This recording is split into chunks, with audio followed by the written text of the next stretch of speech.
এক আল্লাহর বান্দা মা বাবার কাছে কিছু টাকা চাইলেন, টাকা চাওয়ার পরে এই সন্তানকে যখন টাকা চাইলো বাবা দিতে পারে না, বাবার সাথে এক কথায় দুই কথায় ঝগড়া হয়ে গেল।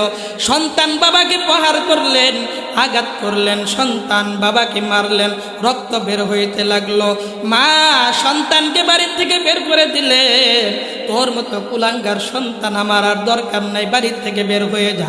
এই সন্তান একটা মোটর সাইকেল নিয়ে বের হয়ে গেল।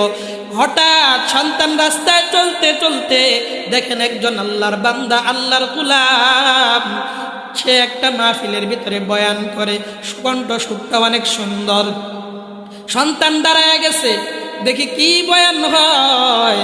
এই সন্তান লক্ষ্য করে দেখে আল্লাহর ওলি বুজুর্গ মা বাবার খেদমত নিয়ে বয়ান করে।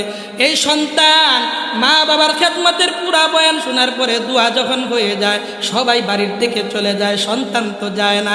প্যান্ডেলের কিনারায় বসে বসে প্যান্ডেলের কিনারায় গড়াগড়ি করে আর কান্না করে। আল্লাহর ওলি ডাক দিয়া বললেন, কে আসো? ওই সন্তানটাকে এখানে নিয়ে আসো। সন্তানকে যখন নিয়ে আসা হলো, জিজ্ঞাসা করলেন, কি ব্যাপার, তুমি কেন কান্না করো? সবাই চলে যা, তুমি কেন কান্না করো? সন্তান ডাক দিয়া বলে, হুজুর আমি বুঝতে পারি না মা বাবা